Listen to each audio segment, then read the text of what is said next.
Dear church, let's talk leadership with General Greg Chaney.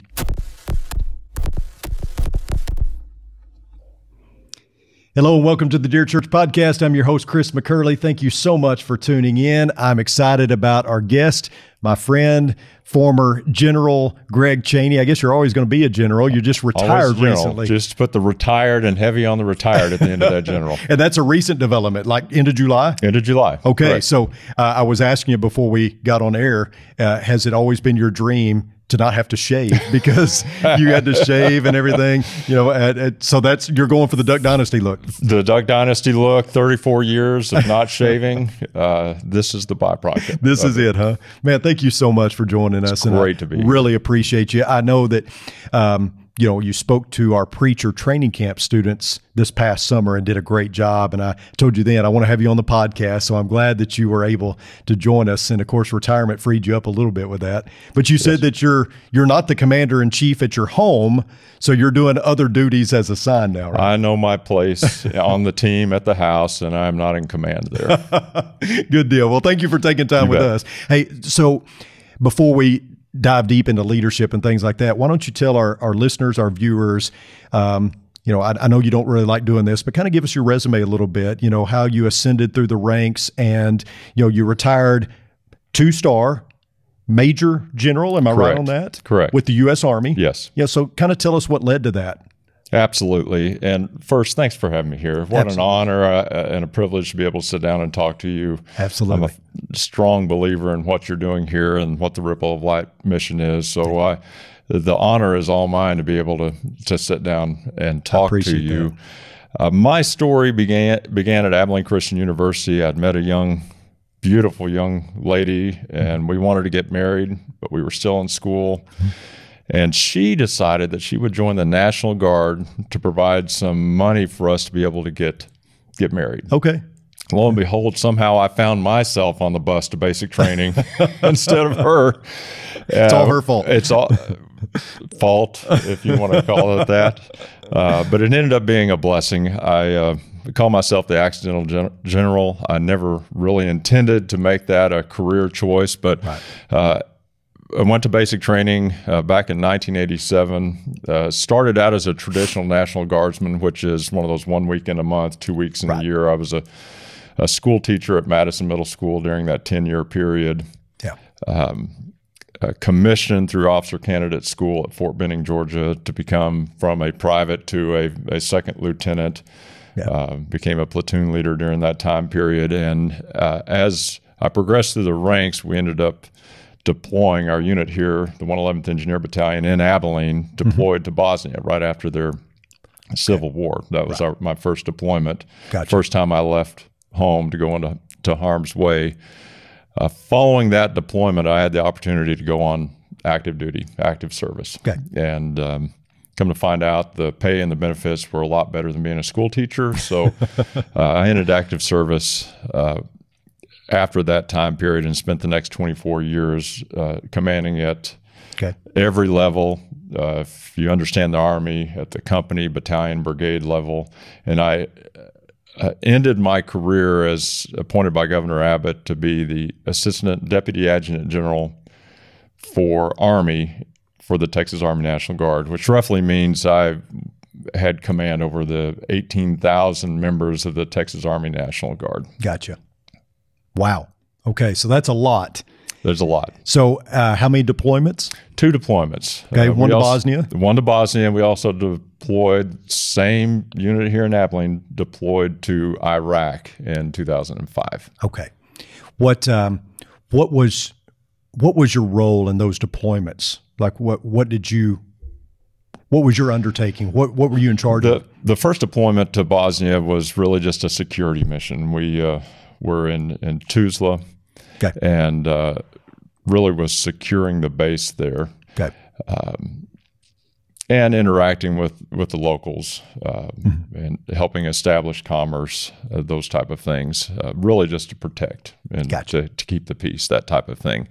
And Iraq was a whole different story. I was charged with, for General Casey at the time, I ran his visitors bureau, which doesn't sound very cool, but what it allowed me to do is interact with a lot of generals, heads of state, presidents of countries, congressmen, senators, and my job with a team of security personnel was to move those people around Iraq safely and get them back out, which allowed me to be in the room of some really cool things. Yeah, and some really influential people. Very influential people. Yeah, we were talking before we come on air about, you've met presidents and correct and things like that, and that your experiences with all that and how that played out. That's really interesting. I feel like I'm asking you questions you may not can answer either. It's like one of those I can tell you, but I have to kill you kind of thing. So if I ever ask too much, you can just tell me. Well, that's going to be a lot less impressive than what you're thinking, I promise you. And so also, you've been doing some preaching lately. Yes. In your retirement, the Merkel Church of Christ, which is outside of Abilene, about 20 minutes. Right. Has that what's that been like? Has that been a challenge for you? It's been a challenge, and I think I've had one of the members in Merkel, which we love, our little congregation Merkel. Yeah.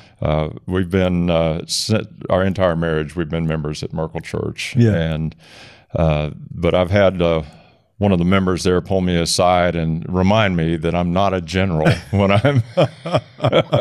Is that tough? Is it tough to leave military life and, not everybody salutes you, not everybody does what you want them to do, that they don't interact the same way? Is that tough? Sure, it's tough. And I would love to lie to you and say, no, I'm more humble than that. But obviously, you're used to getting carted around and having an aide de camp that you can turn to do your stuff for you, and then it's just you. Yeah. It is different. What were some of the biggest perks being a 2-star general in the U.S. Army? What kind of perks does that afford? Well, and you call them perks. The Army just sees them as a way to keep the generals working a lot more. But gotcha. Those type of things that just in the name of time, because time is so precious and there's so many things to do, that most of those perks are just ways to keep our general officers and our leaders in the Army working. And focused on what they need on what they need to do. So things like an aide de camp, a lieutenant who follows you around and carries your bags and makes your arrangements and does the phone calls,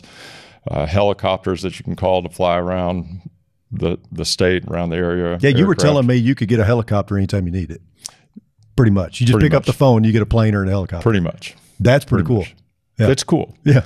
But what that means is you do a lot more stuff when you have that. Yeah, you've got to do more work. Right. And I think the real perk of being a general officer is being able to travel internationally, represent your country to foreign nations, foreign dignitaries, and really be able to promote the freedoms, democracy, those things that we hold so dear in our country. You end up being a representative of our country, and that's something that too few get to do. Yeah. Yeah, we're talking about this too. How many different places have you been? I don't have a count, but a lot. A lot. Yeah. What's the coolest place you went to? I've really enjoyed our deployments from the standpoint of your being a part of history. It was very dangerous, especially in Iraq. Yeah. But when you're able to be at the first democratically held elections, see that first elected body set, be in the room for that, really cool. That would be cool. Really cool. Yeah. I guess, everybody asks you the question, did you ever feel like your life was on the line, that you were threatened? Were you ever in those kind of situations? Absolutely. Yeah. Absolutely. Not to the extent of what you see on the movies, but as you enter into a war zone, and that first time you're shot at, or a rocket or a mortar falls, you start worrying a little bit about your life. But the interesting thing is, from the people I've talked to, especially those of faith, within the first week, a peace comes over you and you quit worrying about that quite a bit. Yeah, I was going to ask you, how did, having a deep faith like you do, and, how did that help you through those times? I'm sure it was huge. Absolutely. Yeah. Huge. And I've been fortunate on the 2 deployments, and throughout my career, I've been able to serve alongside brothers and sisters. So we were able to help each other out.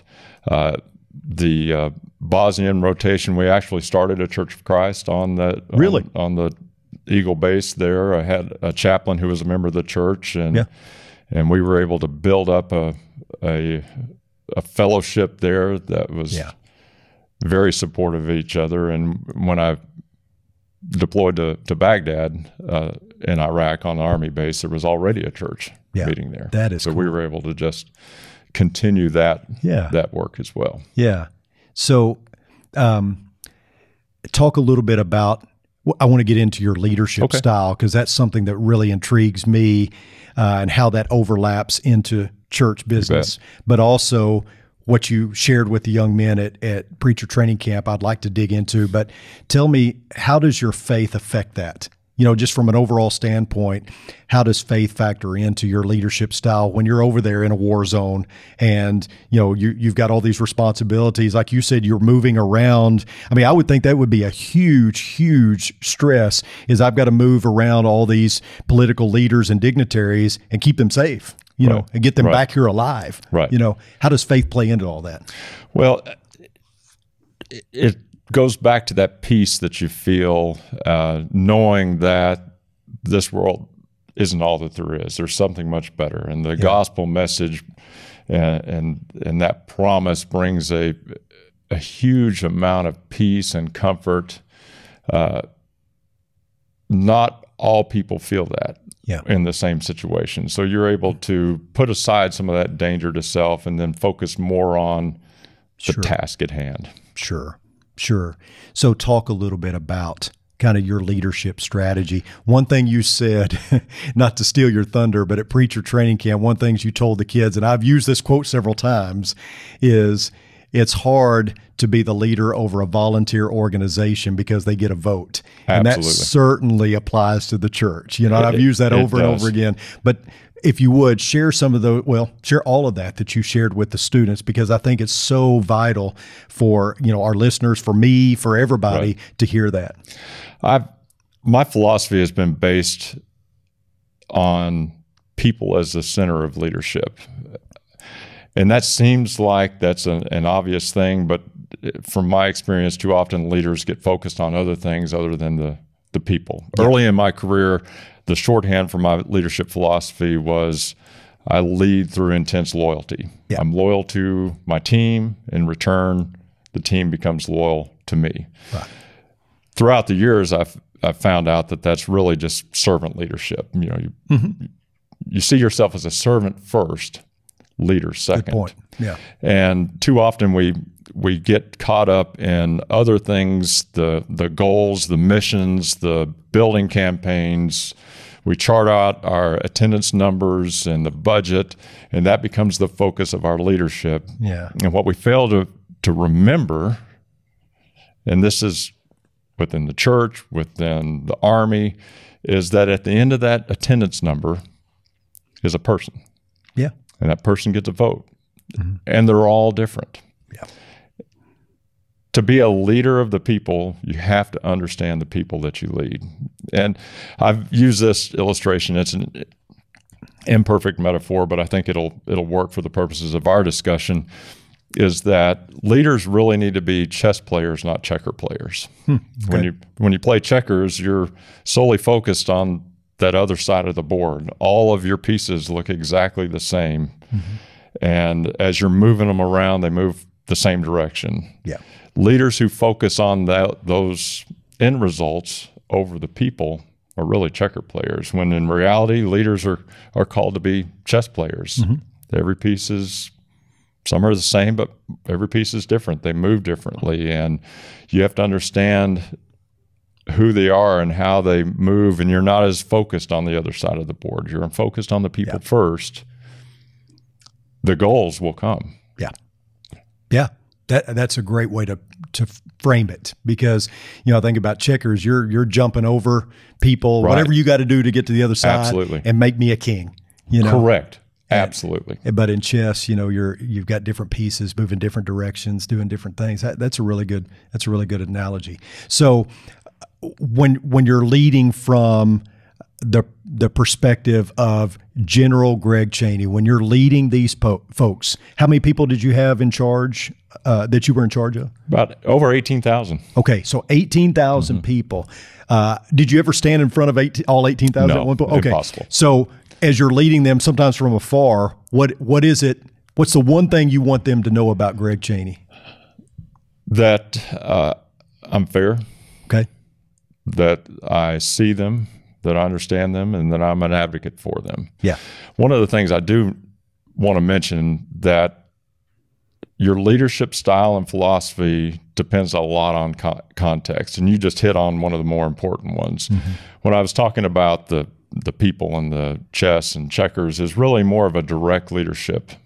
Gotcha. Where you have 20, 30, 100 people that you can know and you can lead and you can influence to move towards a vision and a goal. What you described that I did towards the end with 18,000 people is more of an organizational, indirect leadership. And at that point, you become more visionary than you do direct. Gotcha. Having a vision, being able to communicate that vision, setting the priorities, and then following up those priorities with your actions, with your words, with your time, with your money. Yeah. Yeah. Really speaks to those 18,000 because that's what drives the culture. Culture is so important for a large organization like that, and it's hard to change unless you stick to the vision, you're inspirational, you can continue to communicate. It becomes a lot more indirect. Impossible to know 18,000 people. Right. Well, and I think that, correct me if I'm wrong, but in your position, they're going to do what you tell them to do. They got to. Sure. But I would think, knowing you and knowing your character and your heart, you want them to do it because they trust you, they believe in you, and you love them, they love you, right? So how do you get that message? I mean, at the end of the day, they got to do whatever it is the command is. But how do you do that? How do you get them to buy in and not just do it out of obligation? That's a great point. And that is a leadership style. The commanding, do it because I said so, is a way to lead. But you really want to reserve that for when times are short, the risks are really high, the consequences are high as well, for very short periods of time. Sure. What we really want to achieve in that loyalty situation where you have a group that's loyalty is really engagement, where the workforce, this group of people are engaged, meaning that they believe in the vision that you've set forth. They believe in what you're saying. So you end up being a salesman of sorts and doing a lot of marketing and selling that vision, but you also have to follow it up with a lot of empowerment. That's a lot of leaders stop short of that. And what I mean by empowerment is once this group has bought into your vision, they understand where you're going, they believe in it, you've done the inspiration, you could then tell them what to do. Right. But the better course is to step back and let them do their job. Everyone, especially if you've aligned them with their talents and you understand what their capabilities are, true empowerment means that you're giving them both the responsibility and the authority to move forward to accomplish that vision on your behalf. Yeah, what I hear you saying is don't micromanage. Do not micromanage. Yeah. And if they mess up, you give them some grace, I guess, you know. Give some grace. And it goes back to that if the consequences are high, there's less grace, frankly. True. But most of the time, we have time for grace, for coaching, for training. Right. And we don't allow people to make mistakes much anymore. We're kind of moved into a zero defect society. Yeah. But the only way to learn is to make a mistake, improve, and to move forward. Yeah. Can you talk about maybe one of the hardest conversations you had to have with somebody, you know, in your position, having to, you know, maybe get onto them or confront, you know? There's always a time to confront because people are individuals. They all have different mindsets, different way that they've been raised, nurtured, etc. Not all are going to fit in with the climate that you've set. Right. Some are going to be detrimental to that climate, but they are going to believe that they're right and you're wrong. Right. Those conversations become very difficult because you have to confront. And what I say this all of the time, you have to have the difficult communication. Right. It's easy to say the fun stuff. Yeah. And to avoid those difficult things. If someone is not being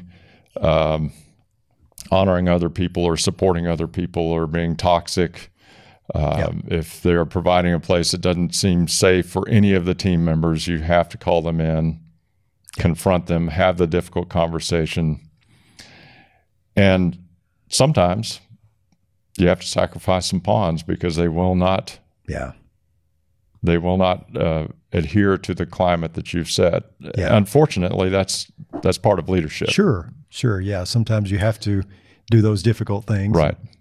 And without specifics, those are some of the more difficult conversations. Yeah. Because everybody wants to think they're right, that they're the best that there is, that their way is the right way.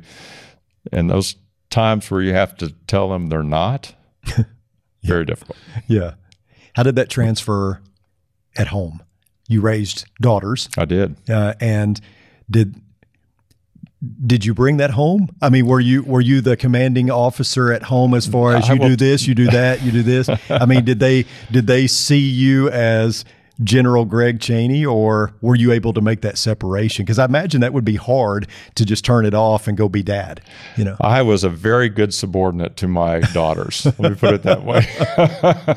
Total reversal of roles. Absolutely. Okay. Every time I got promoted, they seemed to have been promoted 1 grade above me, and my wife 2 grades above me. One of the things about my family is that we've always been very close knit. Mm-hmm. And I've set a course with my daughters that early on, and I just explained it to them, we're going to have almost total control over your life. Yeah. But as you prove yourself responsible, the goal is by the time you leave the house, you almost have total control of your life. You're autonomous. So I've given them that empowerment, the same thing that I talked about with subordinates, to them to be able to make mistakes, make their own decisions. Yeah. And I'm very proud of my daughters now, very well adjusted. And talk a little bit about them. What are they doing now? Both of them are in Dallas. Okay. My oldest is married, fantastic son-in-law. I'm so impressed with what he's doing in Dallas and making a big difference in the commercial real estate sector. Okay. Chelsea supports him doing that. Mm-hmm. And my youngest daughter, Chera, recently engaged to a fantastic young man who's an artist in Dallas. You may see her painting murals around the area. Yeah. Okay. But very proud of my family. And your wife, Angie, you've been married how long? 34 years. 34 years. I was in the military 34 years. I've been married 34 years. No coincidence. And I asked you before we got on air, how is she enjoying retirement? Because, you were so busy. You were traveling back and forth to Austin, living down there actually during the week and stuff like that. Sometimes there's an adjustment there to having you home more. That's been good, though? It's been good. Yeah. It's been good. We're still struggling to get into our routine. I'm a routine guy, but she loves being back at our house in Merkel full time without having to pick up and leave and spend the week in Austin. So she would stay with you in Austin? She would, right. What has been the biggest adjustment in retirement? Other than not having to shave. You've made that adjustment well. Right. It's while we do have some goals in retirement, it's a big change from leaving that service to country, that focus on the mission. You know the way ahead. You leave that at a drop of a hat, and now you're just a civilian at home trying to move that energy towards something else. Mm-hmm. There's been some fits and starts along those ways. That's been pretty tough. Yeah, I can imagine. Have you totally left that behind, or does it still linger? Yeah, left it behind. Okay. So there's no lingering effects of that. You're not thinking, man, there's some loose ends I need to tie up. Oh, or anything without like a doubt. That part of it is, yes, there's still things that I left unaccomplished. The good news is that there is a team that's left behind that is picking it up and absolutely running with it and going to make things a lot better than I ever could have. But I still wake up in the middle of the night thinking, if only I would have done that one thing. Right. So what is retirement going to be filled with? Right now we have a rental property business that we've built up since the time that I was a teacher in Abilene. That's kind of degraded over the years that I was focused on other things. Family ranch that needs some work back in Merkel. We're going to spend the first year focused on those type of things, plus just getting our post-retirement life in place. This also affords me a lot more time to work with the Merkel Church of Christ, time that I haven't had over the past 10, 15 years. So we're really looking forward to being more involved there. And then we'll see where it leads after that. We were talking about, maybe moving into leadership there. And I know that they have talked to you about that in the past and stuff. And you were saying, maybe not quite yet because you just came out of high stress leadership. Right. I have. Let me be a church member for a little while. Absolutely. That's right. And deacon, and I'll run the sound room and do those type of things. But I have a lot of respect for the mission of the eldership and those that have that servant's heart and want to help and lead a congregation, shepherd a congregation. And I understand the stress that both the elders and their family members go through, and that's not lost on me. I'm not ready to sign my family up for that yet. Right. I do feel like the things that you talk about with your leadership style and things could easily be applied to the church. To, leading from the pulpit, leading in eldership, I think empowering people, loving people, caring for people. I think, I was a coach before a preacher, and I feel like you can kind of get in somebody's face a little bit, get up in their kitchen, so to speak, and tell them, this is what you did wrong, you need to do this better and all that. And they can take that well if they know you love them. Right. If they don't know you love them, that's never going to work. And I know that's kind of where you're coming from. Speaking of basketball, people can't tell you're sitting down when if they hadn't met you, you could play a little basketball probably. I so could. How tall? I'm 6'5". 6'5", yeah.